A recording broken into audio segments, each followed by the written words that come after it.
ભેળું રહેવામાં મજા છે, એકાબીજાને મદદરૂપ થાય, એકાબીજાને કામમાં આવે. એટલે બને ત્યાં સુધી ભાઈઓએ ભેળું રહેવાય એ સારું. અને ભાઈઓને ભેગા રાખવા માટે બાઈઓએ બહુ ધ્યાન રાખવું. એમાં હું તમે તો જન્મમાં ત્યારથી 20 વર્ષ સુધી ભેગા જ રહેતા હો, પણ ઓલિયું બારકા ઘરનું આવે છે ને એ હક નથી લેવા દેતી. એ બેદી થાય ને તરત એમ કે અમારે નોખું થવું છે. બોલો, અમારે નોખું થવું, મારે બા હારે નહીં હાલે. લે તો તારે નહીં હાલે, પણ હવે એની હારે અમે 20 વર્ષ રહ્યા છીએ, એણે મને પાળી. એ બાયું ખાલી એટલું વિચાર કરે ને કે જે આ મારા ધણી છે, મારા પતિ છે, એને એ જેદી નાના હતા તેદી એને પાળી પોષીને આને મોટા કર્યા છે, એને જેદી શેડા આવતા તેદી એણે સાફ કર્યા છે, એ જેદી સંડાસ કરી રહેતા તેદી એણે સાફ કર્યા છે, ભણાવ્યા ગણાવ્યા એણે છે, ધંધે આણે લગાડ્યા છે. આટલો ખાલી જો એ ગુણ લઈને તો એને એટલી ખબર પડવી જોઈએ કે આપણે મા બાપને છોડાય. મારો જે ધણી છે, જેને આશરે હું આવીશું, જેને લઈને હું સુખી થવાની છું, એને પાળી પોષીને મોટા કરનારા, એને જન્મ દેનારા આ મા બાપ છે. આટલો ગુણ લે તો એ મા બાપને છોડી શકે નહીં. પણ આને તો તરત બહાર માર નહીં હાલે, તરત નોખું કરવાનું. બને ત્યાં સુધી ભેળું રહે એવું રાખવું જોઈએ. નોખું થવામાં બહુ સારું તો નથી જ તે. એટલે બને ત્યાં સુધી બહેનોએ પણ થોડા થોડા સ્વભાવો લેટ ગો કરીને પણ જ્યાં સુધી ભેળું ચાલે ત્યાં સુધી સારું. એ દેરાણી જેઠાણી બાજ કરતી હોય, એ કે એના છોકરાને વધારે દૂધ પાઈ દેશે, મારા છોકરાને ઓછું દે, ભાઈ એને દીધું વધારે પાઈ, એને વહેલા કોલેસ્ટ્રોલ વધશે, તમે ઓછું પાવો તો ઓછો વધશે, એમાં વાંધો હું જ ભલા માણા. એની દૂધની હાટું પછી ઝઘડા કરાય નહીં. મને એક ભગત કહેતા હતી કે સ્વામી કે અમારે બે ભાઈઓને સારું ભળે પણ બાઈઓને ભળતું નથી, એટલે નોખું થવાનું કેદું ના કે કરે છે. બે બાઈઓ બોલતી નથી કે અને કે કામે કરે ને રોજ ઘરે ઝઘડા કરે. પછી કે અમે બે ભાઈઓએ નક્કી કર્યું અમારા માથે દેણું, કે નોખા થઈ તો આ દેણું કોણ ભરે? એટલે બે જણાએ નક્કી કર્યું ચૈત્ર મહિનામાં કે દિવાળી પછી આપણે નોખું થઈ જઈશું, દિવાળી સુધીમાં દેણું ભરાઈ જાય. એ કે જ્યાં આટલી વાત કરીને તે માળીઓ બે બોલવા માંડી, કે પહેલાં બોલત્યું નહોતું, હવે નક્કી થઈ ગયું કે દિવાળી પછી આપણે નોખું થવાનું છે, એટલે કે બોલવા માંડ્યું. આ હમણાંનો બનેલો પ્રસંગ છે લ્યો આ. એટલે તો પછી કાંઈ નહીં. એટલે બને ત્યાં સુધી ગ્રહસ્થોમાં, અને એમાંય આવી મંદીમાં તો બહુ ધ્યાન. આ મંદીમાં તો નોખું થવાનું હમણાં બધા માંડી જ બાળજો. વિશ્વ મંદી હાલે છે અટાણે, અમેરિકા જાપાન જેવા આમ લબડવા માંડ્યા છે. એટલે અટાણે હવે નોખા રોહડાના વાસણ કરવાના, ફ્લેટ લેવાના ખર્ચા હમણાં કોઈ કરતા જ નહીં. આ વરમાં મોકૂફ રાખજો. હા, એટલે બને ત્યાં સુધી ભેળું રહેવાય એ સારું છે. હવે ત્યાર પછી હું તમને એક વાત કરું કે કદાચ માનો ઘણીવાર કેવું થાય કે સભ્યોના અતિશય સ્વભાવો નોખા પડે. ભેળું ક્યાં સુધી રહેવાય કે 25% એકાબીજાની રુચિ જુદી પડતી હોય, 25% કોઈનામાં કાંઈક સ્વભાવ પ્રકૃતિ હોય તો એ માણસ લેટ ગો કરી શકે, જાતું કરી દઈએ ભાઈ, કે ભાઈ થોડી ઘણી ભૂલ હોય તો જાતું કરીએ, થોડું ઘણું પદાર્થમાં કાંઈક થતું હોય તો જાતું કરી દઈએ. હવે બે ભાઈના છોકરાને વધારે દૂધ મળતું હોય, બે જોડ વધારે કપડાં લાવી દીધા હોય તો હશે ભાઈ આપણે એક ઓછા અહીંયા, બીજું હું એ થોડું ઘણું જાતું કરીએ કે માણા. પછી પતિ પત્નીમાં કે પછી ભાઈઓમાં કે દેરાણી જેઠાણીમાં, સાસુ વહુમાં 25% સ્વભાવ પ્રકૃતિ દોષો એ જાતા માણા કરીએ કે. પણ હવે 75% વિરોધાભાસ સ્વભાવો હોય તો પછી ભેગું હાંકવું એ બહુ કઠણ પડે. કારણ કે આની પ્રકૃતિ એક રામ જેવા હોય ને એક રાવણ જેવા હોય, તો એ બે આપણે એમ કંઈક રામ ને રાવણ તમે બે હંપીને રહ્યો, ભેગા રહ્યો, ક્યાંથી બને ભાઈ? કૃષ્ણ ને કંસને તમે એમ કહો કે તમે બે ભેગા રહ્યો, બને જ નહીં. બેયની પ્રકૃતિઓ જ આખી ભાઈ જુદી થઈ ગઈ. પછી આપણે એમ કહીએ કે ભાઈ રાવણ તો ન સમજે પણ રામે નથી સમજતા. હવે એમાં બિચારા રામ સમજી કરે હું? આ રામ રાવણનું યુદ્ધ થયું ભાઈ, એટલે આપણે એમ કહીએ કે હવે આ બધા બાજભાઈ શું કરો છો? હવે રાવણ તો ન સમજે પણ તમે ન સમજો, આ ઝઘડા શું કરવાના? જવા જો ને હવે ભાઈ, જાતું કરો ને. જાતું કરવું એટલે હું સીતાને જાતી કરવી પડે, જાતું કરવામાં બીજું શું કરવું પડે? તો એ કોઈ ધણી થોડું, ધણીનું પહેલું કર્તવ્ય છે કે એની પત્નીની રક્ષા કરવી એનું કર્તવ્ય છે, એના આશરે આવેલી છે, એનું કર્તવ્ય છે. એટલે ઘણીવાર આવી પોઝિશનો જ્યારે થતી હોય ત્યારે પછી માણસો ભેગા રહી શકે નહીં. અને ત્યારે પછી કોઈ માણસોએ આગ્રહ રાખવો પણ જોઈએ નહીં કે ભાઈ તમે ભેગા રહ્યો, કારણ કે વિરોધાભાસ જ પ્રકૃતિઓ થઈ ગઈ છે. એટલે ત્યારે પછી શું કરવું જોઈએ કે પ્રેમથી માણસોએ નોખું થઈ જવું જોઈએ. અબોલા કરીને કે બાધી બોલીને કે ઝઘડા કરીને કે ગામ ભેળું કરીને એમ નહીં. પ્રેમથી કે ભાઈ આપણી હવે ચિત્ત પ્રકૃતિઓ બરાબર નથી હાલતી, તો આપણે પ્રેમથી નોખા થઈ જાય. બે ભાઈઓ બહુ ભેગા રહેતા હતા, હંપીને ભેગા રહેતા હતા. એક દિવસ મોટા ભાઈ ખેતરથી આવતા હતા ને એમાં એના હાથમાં એક શેરડીનો હાઠો, અને શેરડીનો હાઠો સામેથી બે છોકરા આવેલા, આવે એક એનો છોકરો ને એક એના નાના ભાઈનો છોકરો. હવે આમ હાઠો ભાંગ્યો એને, બે છોકરા આવે છે, બેને અડધો અડધો દઉં. હવે આ બાજુ થળિયાનો ભાગ હતો ને આ બાજુ પીછડાનો ભાગ. હવે એમાં આ બાજુથી એના નાના ભાઈનો છોકરો આવે, આ બાજુ એનો પોતાનો છોકરો આવે. પીછડાનો ભાગ હતો એ બાજુ એનો છોકરો આવે, અને થળિયાનો ભાગ હતો એ બાજુ એના નાના ભાઈનો છોકરો આવે. બે છોકરા આમ દોડતા દોડતા બાપા બાપા કરતાં કરતાં આવ્યા, અને જ્યાં પાસે આવવા ગયા ત્યાં આ ભાઈ આમ હાથ કરી દીધા, સમજાણું, આટી મારી દીધી. એટલે થળિયાનો ભાગ એના છોકરાને ગયો અને પીછડાનો ભાગ એના ભાઈના છોકરાને ગયો. આગેવાન વ્યક્તિઓએ બહુ ધ્યાન રાખવું જોઈએ. કુટુંબમાં જે મોટેરા હોય, જેના હાથમાં વ્યવહાર હોય, અને જે 5 ભાઈઓ 4 ભાઈઓ કે એના કુટુંબ ભેગું ચાલતું હોય, ત્યારે મોટા ભાઈએ પોતા માટે જેટલા કપડાં ન લાવવા ને એટલા નાના ભાઈઓને લઈ દેવા જોઈએ. એક જોડ વધારે લઈ દેવા. પોતાની પત્નીને જે લઈ દે ને એના કરતાં થોડુંક હવાયું નાના ભાઈના પત્નીઓને લઈ દેવું. પોતાના છોકરા માટે જે લાવે એના કરતાં 1% 2% વધારે નાના ભાઈના છોકરા માટે લઈ દેવું, જેથી કરીને કોઈ દી કોઈને જુદું થવાનો વિચાર આવે જ નહીં. એટલી ઉદારતા રાખવી પડે. પણ આ ભાઈ આટી મારી તો મારી, વાળું કરવા બેઠો ને તે વાળું ન ભાવી, ખાધું નહીં, ઊભો થઈ ગયો. અને સાંજ ટાણું થયું અને નાનો ભાઈ આવ્યો ખેતરથી, એના ભાઈ પાસે જઈને કહે છે, ભાઈ આપણે કહેવાય નોખું થઈ જવું છે. નાનો ભાઈ કે પણ આપણે કાંઈ કંઈ તકલીફ નથી, આપણે કોઈ દી બાંધવા બોલવાનું થયું નથી, આપણે ઘરેથી 2 બાઈઓને બી સારું ભળે છે, તો નોખું શા માટે થવું છે? એ કે ભાઈ આજ કે મારા હાથમાં આટી પડી, કાલ મારા મનમાં આટી પડે, એ પહેલાં આપણે પ્રેમથી નોખું થઈ જવું છે. જો આ માર્ગ છે. કદાચ આપણને એવું લાગે ક્યારેક કે હવે આપણા મન જુદા મળ્યા છે પડવા, તો પ્રેમથી 2 ભાઈઓએ નોખું થઈ જવાય. પણ હળી મળીને વળી પાછું ક્યારે પ્રોબ્લેમ આવે તો એકાબીજાને સહાય કરી શકીએ, એકાબીજાને અહીંયા પ્રસંગમાં જઈ શકીએ, એકાબીજાની હારે આપણે ભાવથી બોલી શકીએ, એવી રીતે નોખું થવું. પણ પછી અબોલા થઈ જાય ને એટલા વેર થઈ જાય, એવું આપણે કરવું નહીં. હવે આવું તમે કરવા જાશો, એમાંય તમે કદાચ તમે આવી બુદ્ધિ રાખશો ને સામેનો પક્ષ એવી બુદ્ધિ ન રાખે, તો આપણે ભગવાનના ભક્તએ તો અબોલા કરવા જ નહીં. એ કદાચ ન બોલે તો મુબારક, આપણે તો ત્યાં જાવું, આપણે બોલવું, ભેગા મળે તો જય સ્વામિનારાયણ પણ કરવા, એ ન કરે તોય કરવા. આપણે ભગવાનના ભક્તએ કુસમ કે અબોલા કે મનની આટી એ રખાય નહીં. મહારાજે વચનામૃતમાં કીધું કે એવી રીહ રાખે, પાડાખાર રાખે, એને પાડા જેવો જાણવું, આવું મહારાજે કીધું. એટલે એવો પાડાખાર ભગવાનના ભક્તોએ કોઈની હારે રાખવો નહીં. નવા વર્ષે આજે ક્યારેય કોઈની હારે આપણને એવું હોય કે અબોલા જેવું કે રીહ રાગ, તો આજના દિવસે આપણે બધું મૂકી દેવું. આપણે ન્યાય જવું, ન બોલાવે ને તોય જવું, ન બોલતા હોય તો જય સ્વામિનારાયણ કહેવા. જેને ભજન કરવું છે એને એવા રીહ રાગ કોઈની હારે રખાય નહીં. એટલે બને ત્યાં સુધી ભેળું રહેવું. જ્યારે ભેળું રહેવાય એવી પોઝિશન ન લાગે તો પ્રેમથી નોખું રહેવું, પણ હંપીને તો રહેવું જ જોઈએ. ભેગા રહ્યો કે નોખા રહ્યો, પણ હંપ આપણામાંથી જવો જોઈએ નહીં. હવે સંપમાં ખાસ કરીને 3 પ્રકારના સંપ રાખવાના હોય. એક તો કુટુંબનો સંપ, બીજો સોસાયટીમાં સંપ, અને ત્રીજો સત્સંગમાં સંપ. આ 3 જગ્યાએ આપણે સંપ રાખવો પડે. એક તો તમારા પરિવારમાં સંપ જોઈએ, ભાઈ ભાઈમાં, દેરાણી જેઠાણીમાં, સાસુ વહુમાં, પુત્રો અને પિતામાં, આમાં સંપ જોઈએ.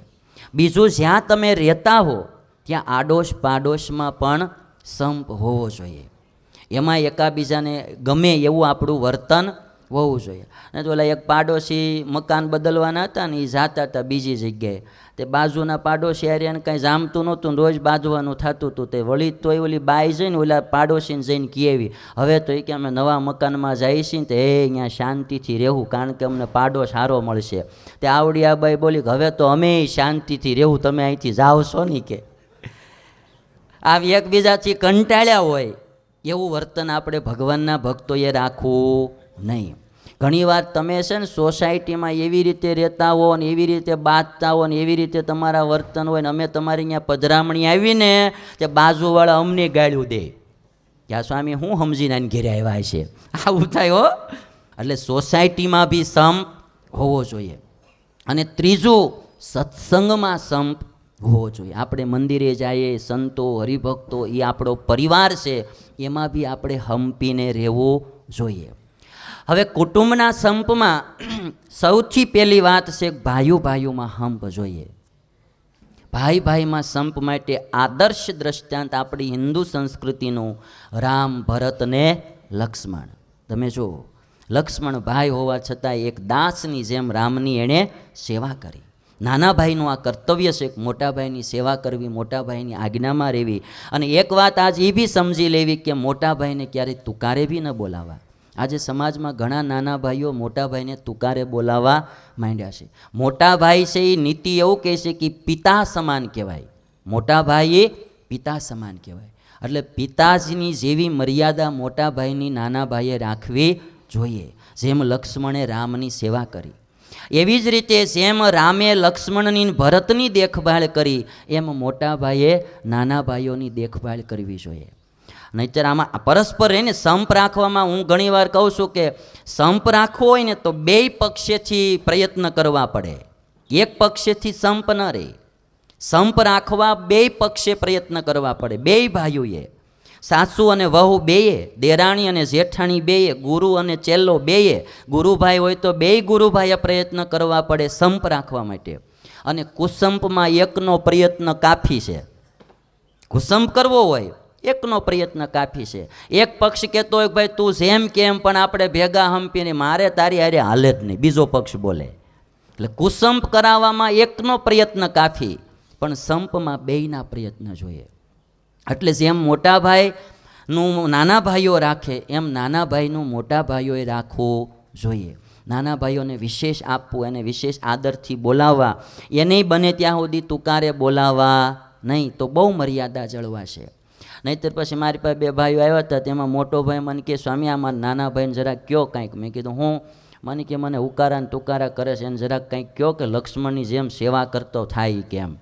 હજી હું કાંઈક ઓલાને કહું ન કહું ત્યાં તો નાનો બોલ્યો. એ કે પણ સ્વામી પહેલાં એને કયો એ રામ થાય, એ કે એ રામ થાય એમ કયો. એ કે સીધી જ વાત છે કે રામ થાય મોટો ભાઈ તો નાનો ભાઈ લક્ષ્મણ થાય, અને નાનો ભાઈ લક્ષ્મણ થાય તો મોટો ભાઈ રામ થાય.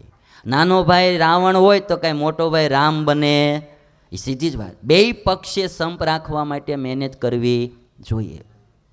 ઘણા ભાઈઓના એવા પરિવારો છે કેવા હંપીને રહેતા હોય, કેટલું મોટું કુટુંબ હોય, હળી મળીને રહેતા હોય, અને એવો આનંદ હોય આખા પરિવારમાં. એ સંપત્તિ સુખ નહીં આપે ભાઈ, સંપ સુખ આપશે, એ વાત લખી રાખવી. હા, અમારા સાધુનું એક મંડળ જ્યારે આમ નોખું થતું હતું ને, એક મોટા સાધુ આવ્યા તેણે કીધું હતું, એ કે આ સંસ્થાઓ સુખ નહીં આપે, સુખ સંપ અને ધર્મ આપશે. આજે અમારા સાધુઓ બી સંસ્થાઓ માટે જે ઝઘડા કરતા હોય એ સારું નથી.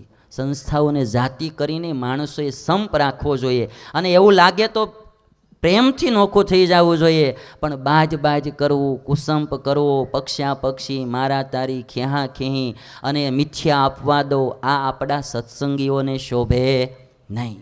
એટલે ભાઈઓ ભાઈઓમાં હંપ જોઈએ. એક ભાઈને ત્યાં સંતો ગયેલા, વાડીએ પધરામણીએ, આંબાવાડી હતી, અને ભાઈ વાત કરતો તો નાનો ભાઈ. એ કે સ્વામી અમે જ્યારે બે ભાઈઓ નોખા થવાના હતા તો મોટા ભાઈ કીધું ગામનું પંચ બોલાવીએ. એ કે આપણે નોખું થવું છે.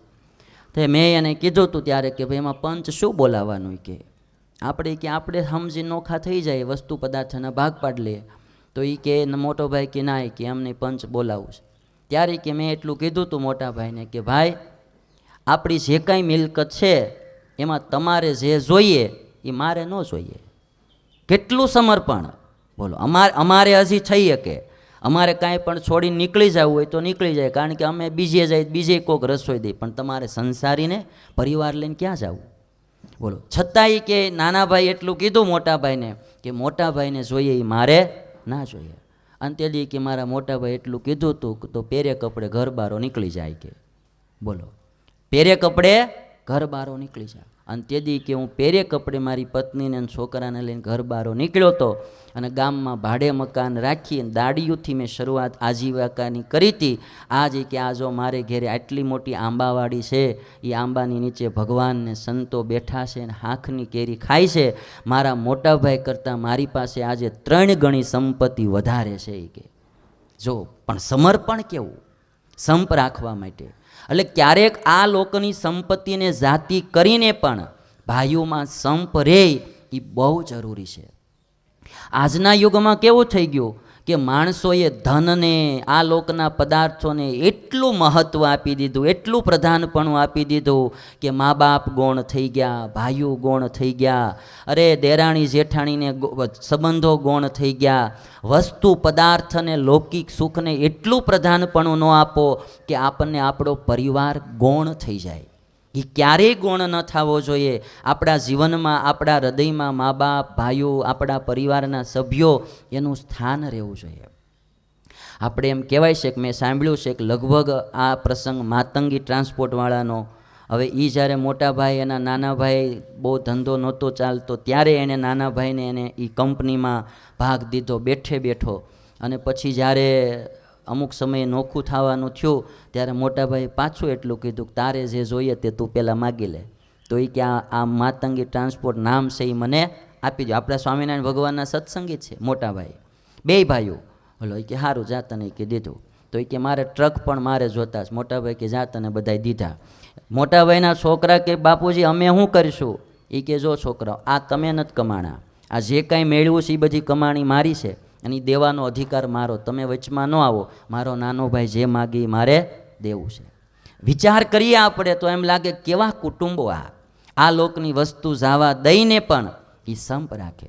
અને એક વાત પાકી છે કે તમે આટલી ઉદારતા દાખવીને નીકળો, કદાચ તમારો ભાઈ નહીં સામું જોવે પણ ઉપરવાળો તો જોહે જ. તે એને ખબર પડશે કે આનું આ સમર્પણ છે, ભગવાન તમને ડબલ દઈ રહે.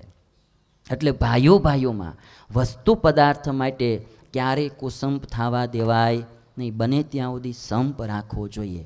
ભેળું રહેવાય ત્યાં સુધી ભેળું, ન રહેવાય તો પ્રેમથી અલગ, પણ એકાબીજાએ સંપ રાખો. અને વસ્તુ પદાર્થ જાતા કરીને પણ ભાઈઓમાં સંપ રહે એવા પ્રયત્ન કરવા જોઈએ. ત્યાર પછી છે સાસુ વહુમાં બહુ મોટો પ્રોબ્લેમ હોય છે. સાસુ વહુમાં પણ સંપ હોવો જોઈએ. વહુ હોય એણે સાસુને પોતાની મા સમાન માનવા જોઈએ કે આજ હું આને ઘેર આવી છું તો આ મારી મા. પોતાના પતિના જે મા એ એના મા કહેવાય. એને હળતું, મેં હમણાં જેમ વાત કરી એમ કે થોડોક એનો ગુણ વિચારો તોય કોઈ દી છોડવાનું મન થાય નહીં. અમુક સ્વભાવ હોય કદાચ એનામાં તો સહન કરીને પણ એને ભેળા રાખવા જોઈએ.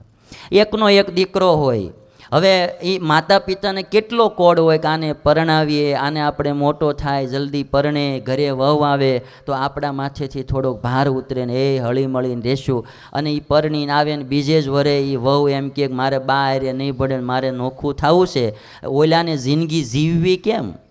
એકનો એક દીકરો હોય, તમારા આધારે તો આખી એની જિંદગી હોય. જે કાંઈ કમાણા હોય, મહેનત કરી હોય, જે કાંઈ મકાન કે આ તે કે બધું એના નામે, છોકરાના નામે કર્યું હોય, અને તમે એમ કહો કે હવે મારે નોખું થઈ જવું છે, એ મા બાપ શું કરે બિચારા? જરાક એને વિચાર કરવો જોઈએ કે થોડા ઘણા સ્વભાવ પ્રકૃતિ હોય તો સહન કરીને પણ એને રાખવા જોઈએ. બહુ જરૂરી છે. અતિશય થઈ જાય જ્યારે 70-80%, ત્યારની હું તમને ના ન પાડું, પણ 20-25% તો સહન કરીને ભેગું હાંકવું જ જોઈએ. જ્યાં સુધી હાલે ત્યાં સુધી હાંકવું જોઈએ. અતિશય જ્યારે તમને એમ થઈ જાય કે હવે આમાંથી કંઈક બીજું થાય, તે દિવસે પછી ભલે તમે નોખા થાવ. પણ એમ છતાંય મા બાપની તમારે નોખું થવું હોય તો આજીવિકાની તમારે બધી વ્યવસ્થા તો કરી જ દેવી જોઈએ, કારણ કે મા બાપ તમારે આધારે છે. એટલે સાસુ અને વહુમાં પણ સારો સંપ હોવો જોઈએ. વહુએ સાસુમાં માની ભાવના રાખવી અને સાસુ હોય એણે વહુમાં દીકરીની ભાવના રાખવી. પારકીય ઘેરથી અહીંયા આવી છે, મારે આશરે આવી છે, હું એને દુઃખી કરું, હું એને વેણ મારું, હું એને હરખું ખાવા ન દઉં તો આ બિચારી ક્યાં જાય? એવો વિચાર કરી અને સાસુએ વહુને પોતાની દીકરીની જેમ રાખવી જોઈએ. એ ભાઈ તમને હું વાત કરું ને, જો રાખતા આવડે ને, મહારાજે વચનામૃતમાં કીધું, રાખતા આવડે ને તો વહુને કોઈ દી પિયર જવાનું મન પણ ન થાય. પિયર ગઈ હોય ને 5 દાડાનું કહીને તો ચોથે દાડે પાછી આવે હાય રે. હવે અહીંયા મને નથી ફાવતું, પણ અહીંયા તમે એને ઠેબે ચડાવો વારે ને વારે ને કાંઈકનું કાંઈક કીધા કરો, પછી અઠવાડિયાનું કહીને ગઈ હોય ને 15 દાડે પાછી આવે. પછી એમ કે બટા કેમ તમારું મોડું થઈ ગયું? હવે હું સ્ટેશને ગઈ હતી ને કે બસ ઉપડી ગઈ, બસ સુકાઈ ગઈ કે પછી બસું જ સુકાય છે અઠવાડિયું સુધી. અહીં બહુ હેરાન કરી હોય તો શું કરે બિચારી? એને એમ થાય કે જે થોડા સુખના દાડા અહીંયા ગયા એ કે. એટલે આવું ઘરમાં થવું જોઈએ નહીં. ઘણી જગ્યાએ બિચારી વહુ તમે જો તો આત્મઘાત કરીને મરતી હોય. આ પાપ કોને લાગશે? આ હત્યાવું કોને લાગશે ભાઈ?